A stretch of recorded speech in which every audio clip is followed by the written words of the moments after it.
सच्चिदानन्दरूपाय विश्वोत्पत्त्यादिहेतवे तापत्रयविनाशाय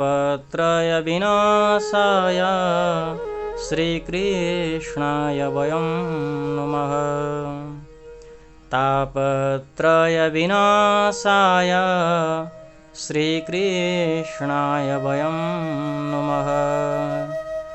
गुरुर्ब्रह्मा गुरुर्विष्णु गुरुर्देवो महेश्वरः गुरु साक्षात् परं ब्रह्म तस्मै श्री गुरवे नमः। परम मंगलमय श्री सच्चिदानंद भगवान का चरणारा बिन्दमा नमन गर्दै त्यसैगरी गुरुदेव भगवानमा एउटा त्यो शक्ति हुने गर्दछ। जबकि गुरुदेव भगवानले जुन अन्धकार रूपी भवसागरबाट पार गराउनका निमित्त हामीलाई तन मन वचनका माध्यमबाट यी भगवत भक्तिका माध्यमबाट शुद्धि गराएर अनन्त परमात्मासँग मिलन गराउने गर्नुहुन्छ। त्यसैगरी आज पुरुषोत्तम मास महात्म्य हामी यहाँ व्याख्या गर्न गइरहेका छौँ।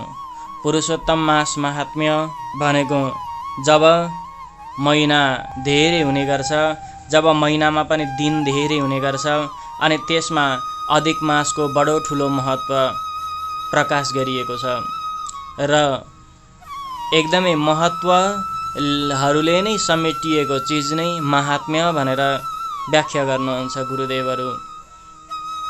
जब नैमिषारण्य क्षेत्रमा 1000 वर्षसम्मको त्यो लोक कल्याणका निमित्त र समस्त लोकको कल्याणका र अनन्य भगवत भक्तहरूले उनै परमात्मालाई चिन्न सकुन् र उनै परमात्माको ध्यान गर्न सकुन् भन्नका निमित्त ऋषि महर्षिहरूले 1000 वर्षसम्मको लोक कल्याणका निमित्त गर्नुभएको चर्चा परिचर्चालाई नै आज हामी पुरुषोत्तम मास महात्म्यमा व्याख्या गर्नेछौँ।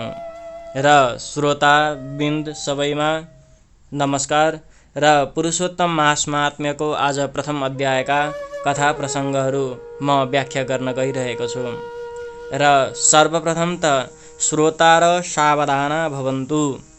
जो पनि सुन्नेवाला व्यक्ति छ अत्यन्तै सावधान हुनुपर्दछ। कुनै कुनै कुरा यस्तो भगवत भक्तिका कुराहरू आउँछन् जबकि आफूले ध्यान तन मन लगाउन नसक्दाखेरि त्यहाँ हामीले सानो कुराहरू पनि छुट्याइरहेका हुन्छौँ। त्यसै कारणले श्रोतावृन्दहरूलाई ऋषि महर्षिहरूले पनि सावधान भवन्तु भनेर भन्ने गर्नुहुन्छ, सम्झाउने गर्नुहुन्छ। हामी पनि कहिलेकाहीँ एउटा गोप्य कुरा कसै साथीका माध्यमबाट साथीलाई अथवा अरू कसैलाई भन्नु पर्यो भनेदेखि हामी पनि के भन्छौँ, ओहो अलिकति ओराओ म सुटुक्क भन्दैछु, अरू कसैलाई पनि नसुनाउनु है भनेर भन्छौँ नि त्यो गोप्य कुरा। त्यसरी नै ऋषि महर्षिहरूले सावधान भवन्तु भनेर श्रोताहरूलाई सदा सर्वदा सावधान गराउनुहुन्छ। त्यसै गरी सर्वप्रथम त हामीले पुरुषोत्तम मास महात्म्य भनेको के हो अथवा पुरुषोत्तम महिना अधिक मास मलमास भनेको के हो भन्ने कुरा बुझ्न जरुरी छ। र अधिक मास भनेको जब हाम्रो यो वर्ष दिनमा सूर्यको गति र चन्द्रको गति हुने गर्दछ र सूर्यको गति अनुसार नै हामीले वैशाख जेठ असार साउन भदौ असोज कार्तिक मङ्सिर भनेर चैत महिनासम्म हामीले महिना हेर्ने गर्छौँ। र त्यस्तै चन्द्रमाको गति कस्तो अवस्थाको हुन्छ भनेदेखि जब एउटा पूर्णिमाबाट अर्को पूर्णिमा आउँदछ तब चन्द्रमाको 1 महिना परिपूर्ण हुने गर्दछ। र त्यसरी नै सूर्यमासमा हामीले वर्ष दिनभरिमा 365 दिनहरूलाई र 12 महिना त्यसै गरी 28 दिनदेखिको 32 दिनसम्मका ती महिनाहरू हिसाब गरेर प्रत्येक महिनाहरू भन्ने गर्छौँ। र चन्द्रमासको भनेको चन्द्रमासमा एक पूर्णिमाबाट अर्को पूर्णिमासम्मको हिसाब मात्र गर्ने गरिन्छ महिनालाई। र त्यो पूर्णिमामा 29 दिनबाट 29 दिन 12 घण्टा 44 मिनेट 24 सेकेन्ड को एक चन्द्रमास हिसाब गर्नुहुन्छ ज्योतिर्विदहरूले।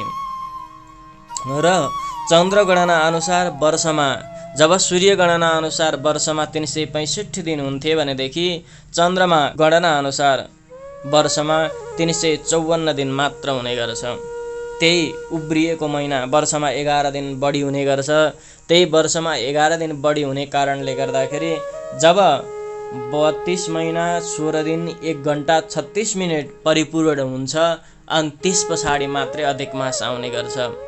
कुनै महिना अधिक मास जेठमा आउने गर्छ, कुनै महिना अधिक मास आश्विनमा आउने गर्छ, असोजमा आउने गर्छ र त्यसै गरी कुनै महिना हरेक महिनामा आउन सक्छन्। त्यसको गणना कसरी हुन्छ ज्योतिर्विदहरूले कसरी गर्नुहुन्छ भने जब 32 महिना चन्द्र गणना अनुसार 32 महिना 16 दिन 1 घण्टा 36 मिनट पछाडिको जुन समय हुन्छ त्यो समय पछाडि मात्रै अनि अधिक मासलाई समावेश गराउनु पर्ने हुन्छ।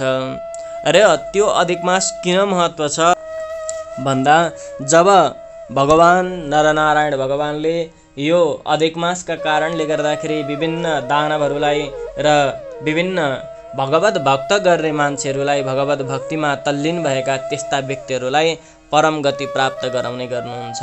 त्यसै कारणले यसको महत्त्व अत्यन्त धेरै राम्रो छ। र सर्वप्रथम पुरुषोत्तम मास महात्म्यका बारेमा हामीले पुरुषोत्तम महिनाका बारेमा जानकारी लिइसके पछाडि अब हामी प्रथम अध्यायमा प्रवेश गर्नेछौँ। प्रथम अध्यायमा यहाँ मङ्गलाचरण गर्नुभएको छ। मङ्गलाचरण भनेको के हो भन्दाखेरि जब आफ्नो इष्टदेवता, आफ्ना कुलदेवता र आफ्ना गुरुदेव भगवानका कुनै गुणगान उपाख्यान गाउनु नै मङ्गलाचरण हो। जब मङ्गलाचरण सुरु गरिन्छ हामी कुनै कर्म गर्नुभन्दा अगाडि हामी मङ्गलाचरणबाट सुरु गर्छौँ। मङ्गलाचरण भनेको कुनै पनि आफ्नो इष्टदेवलाई ध्यान गर्नु हो। हामी पनि मङ्गलाचरणमा समावेश हौँ। आउनुहोस्। वन्दे वन्दारुमन्दारं वृन्दावनविनोदिनं वृन्दावनकलानाथं पुरुषोत्तममद्भुतं नारायणं नमस्कृत्यं नरं चैव नरोत्तमं देवीं सरस्वतीं व्यासं ततो जयमुदीरयेत्।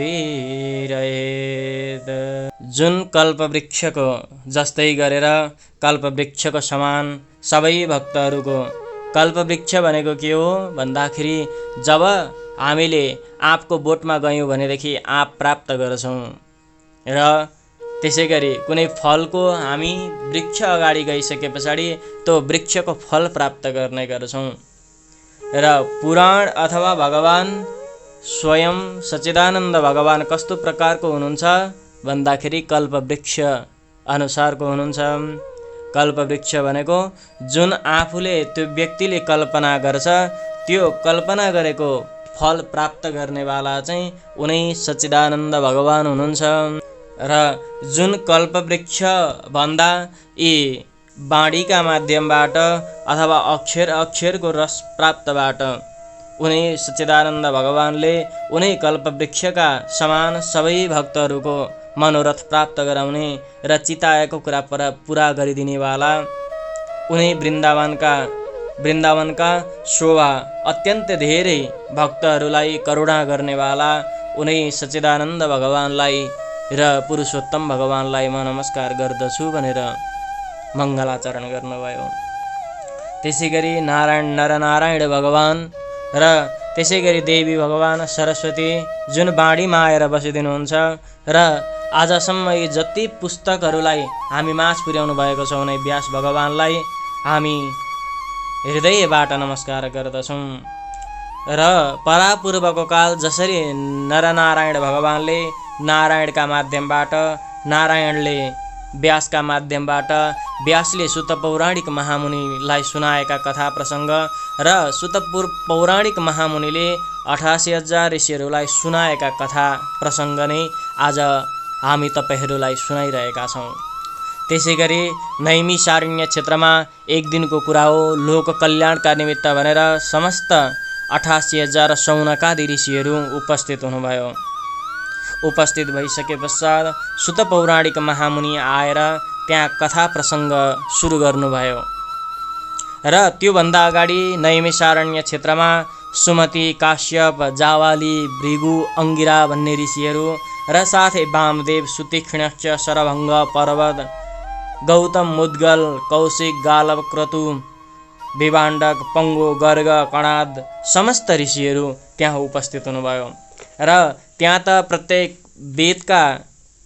वेदका देवी देवताहरू र अक्षरका देवी देवताहरू, त्यसै गरी वेदका ती ऋचाहरू र त्यसै गरी शङ्ख, चक्र, गदा, पद्म हातमा लिनुभएका उनै गोपी जनवल्लभलाई हृदय भवनमा राख्नुभएका त्यस्ता अनन्य भगवत भक्तहरू त्यहाँ उपस्थित हुनुभयो र परम मन्त्रादि देवी देवताहरू पनि आफ्ना ती गतिका माध्यमबाट त्यहाँ कथा श्रवण गर्न आउन लाग्नुभयो र सर्वशास्त्रार्थ सारज्ञम सर्वलोकहितैरतं जितेन्द्रियम जितक्रोधम जीवन्मुक्तं जगद्गुरुम र त्यसरी नै सर्वशास्त्रलाई जान्नुभएका र सर्वशास्त्रको सारलाई नै आफूले अरूमाझ पुर्याउँदै बुझाउँदै सर्वलोकको हितका निमित्त त्यस्ता कर्म गर्नुभएका र आफू कस्तो हुनुहुन्छ गुरुदेव भगवानहरू भन्दा जितेन्द्रियम जितक्रोधम,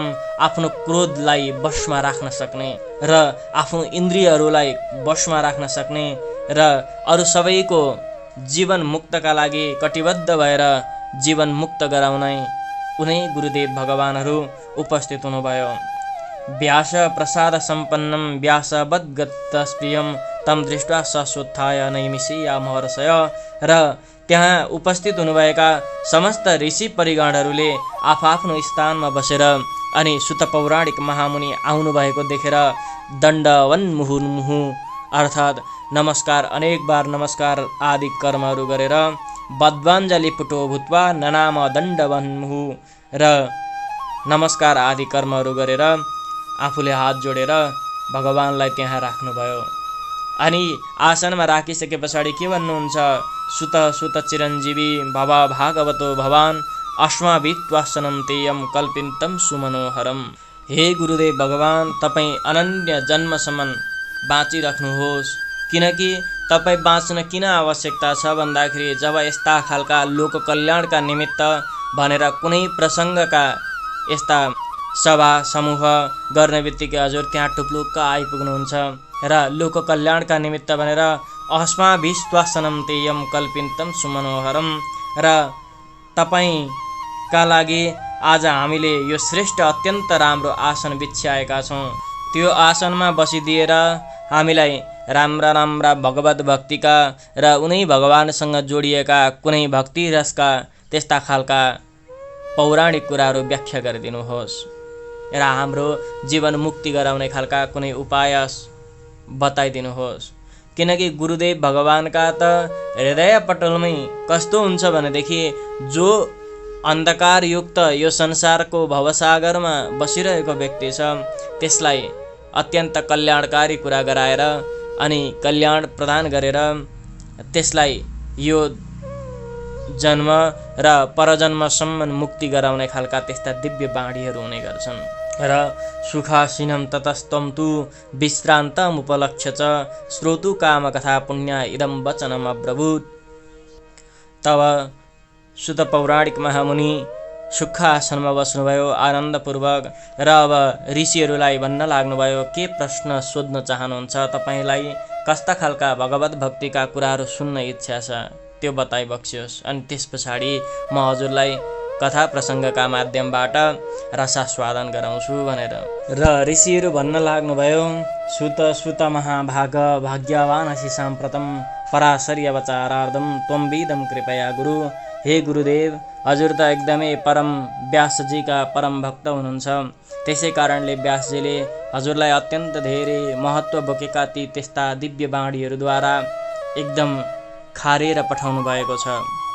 हामीलाई अब यो सुन्ने इच्छा छ, जब हजुरले सुनाउन चाहनुहुन्छ भने लोक कल्याणका निमित्त हजुरले मन्थन गरिएका कुन लोक कल्याणका निमित्त हामीले कस्ता कस्ता खालका कर्महरू गर्नुपर्दछ र यो अधिक मासमा पुरुषोत्तम महिनामा आउने हरेक 3 वर्षमा आउने यस्ता पुरुषोत्तमका बारेमा हामीले त्यो अधिक मासलाई कसरी व्यतीत गर्नुपर्दछ र यो पुरुषोत्तम मासका बारेमा हामीलाई त्यो महत्त्व बोकेको कुराहरू के छ त्यो सबै कुराहरू सुनाइदिनुहोस्।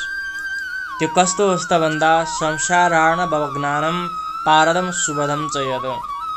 जसरी संसार रूपी समुद्रमा डुबेकाहरूलाई पारी पुर्याउनेवाला कल्याणकारी कुराहरू छन् ती कुराहरू हामीलाई व्याख्या होस्।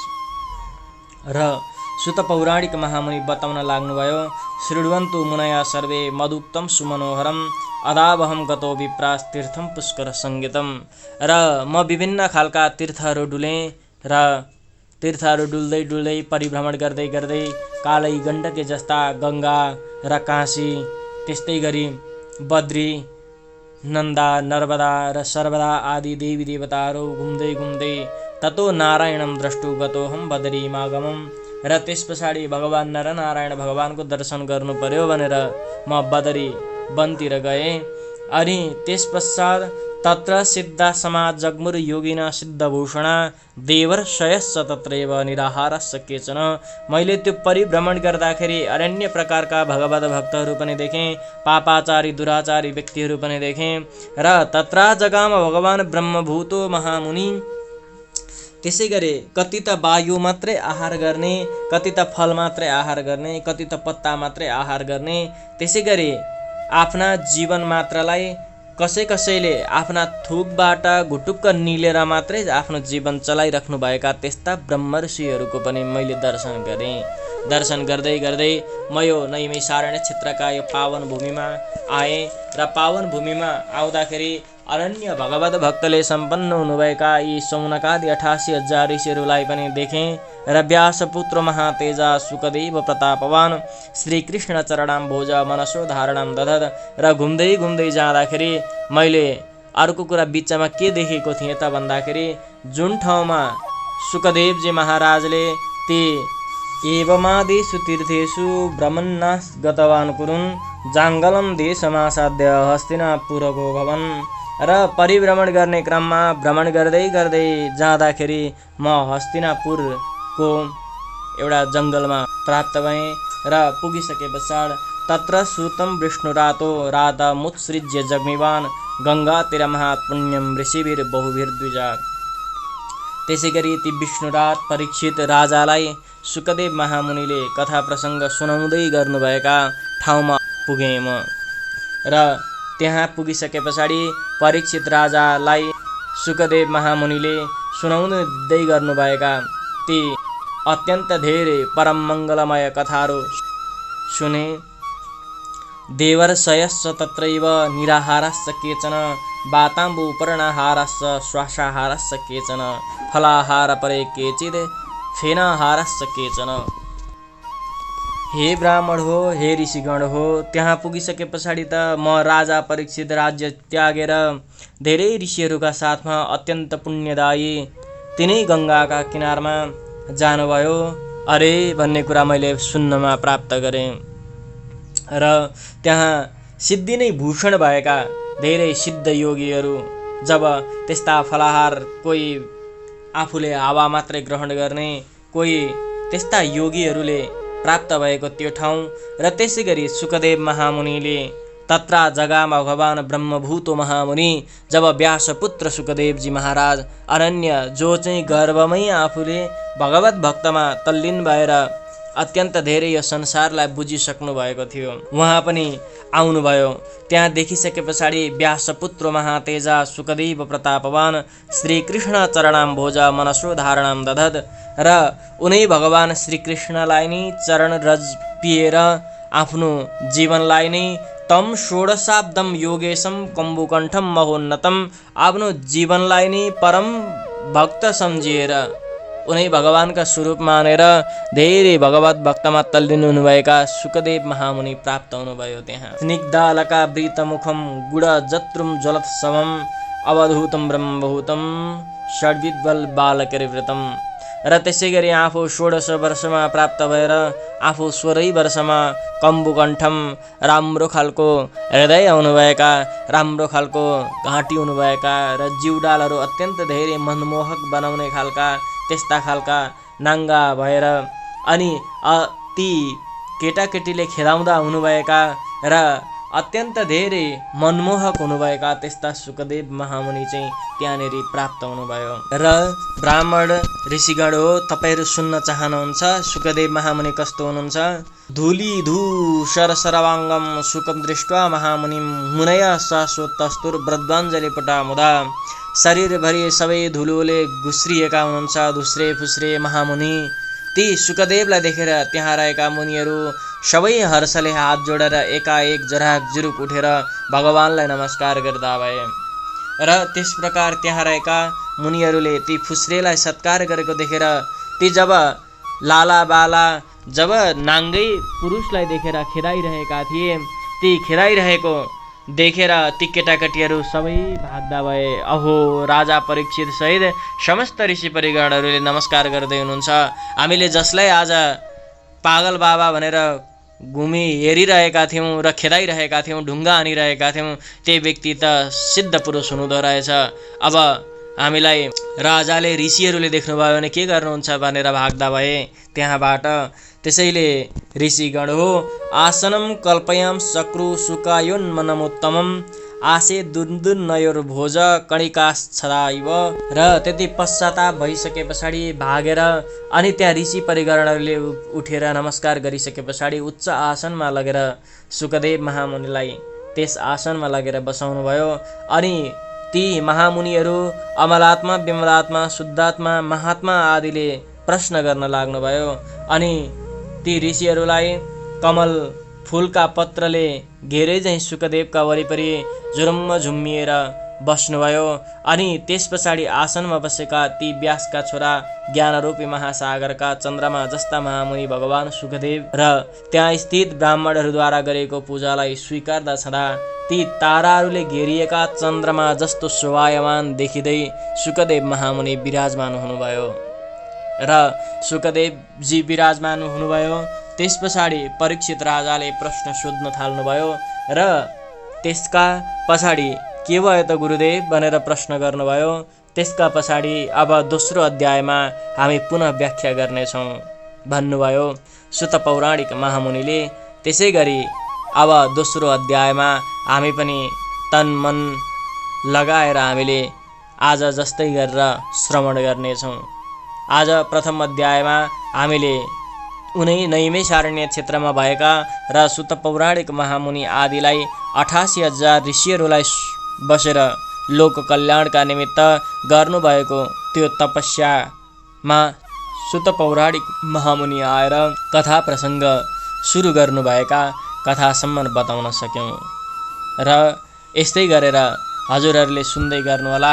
हामी पुनः 31 दिनसम्म लगाएर 31औं अध्यायलाई हामी व्याख्या गर्नेछौँ। यो पुरुषोत्तम मास महात्म्यका कथा प्रसङ्गहरू सुनेर आफ्नो यो जीवन र यो पुरुषोत्तम मास महात्म्य के रहेछ र कसरी पुरुषोत्तम मास महात्म्यलाई हामीले ग्रहण गरेर हामीले अनन्य भगवत भक्ति प्राप्त गर्न सक्छौँ, त्यो कुरालाई व्याख्या गर्दै सुन्दै जानेछौँ। र आजका लागि हामीलाई बिदा दिनुहोस्। नमस्ते।